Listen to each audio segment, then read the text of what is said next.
ఒకప్పుడు గ్రీన్వుడ్ అనే ప్రశాంతమైన ఊరిలో టిమ్మీ అనే చిన్న బాలుడు ఉండేవాడు. అతనికి కథలు చాలా ఇష్టం. కానీ అతని అలమారలో ఉన్న పెద్ద పుస్తకం బైబిల్ ఎప్పుడూ చదవలేదు. ఎందుకంటే అది చాలా పెద్దదిగా కష్టమైనదిగా అనిపించేది. ఒకరోజు అతని పక్కింటి మంచి తాతయ్య శ్రీ సమయూస్ గారు టిమ్మీని గమనించి అడిగారు, టిమ్మీ, ప్రతిరోజు ఒక సాహసం అనుభవించాలనుకుంటావా? అవును తాతయ్య, నాకు సాహసాలు చాలా ఇష్టం అని టిమ్మీ కళ్ళు మెరిపించాడు. తాతయ్య చిరునవ్వు చిందిస్తూ అన్నారు, ఈ బైబిల్లో ఎన్నో సాహసాలు ఉన్నాయి. ప్రతిరోజు 5 నిమిషాలు చదివితే చాలు. నువ్వు అర్థం కాకపోతే అడుగు, నేను చెబుతాను. ఆ సాయంత్రం వారు కూర్చుని బైబిల్ తెరిచారు. చిన్న దీపం వెలుగులో పుటలు ప్రకాశించాయి. మొదటి కథ.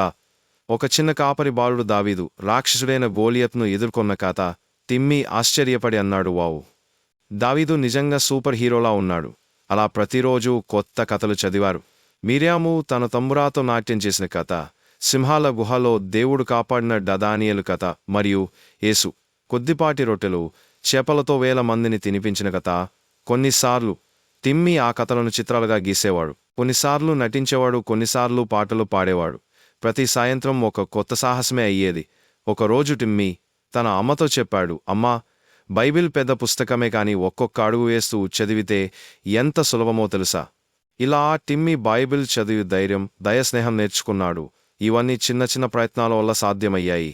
గుర్తుపెట్టుకోండి, పెద్ద ప్రయాణం కూడా ఒక చిన్న అడుగుతోనే మొదలవుతుంది.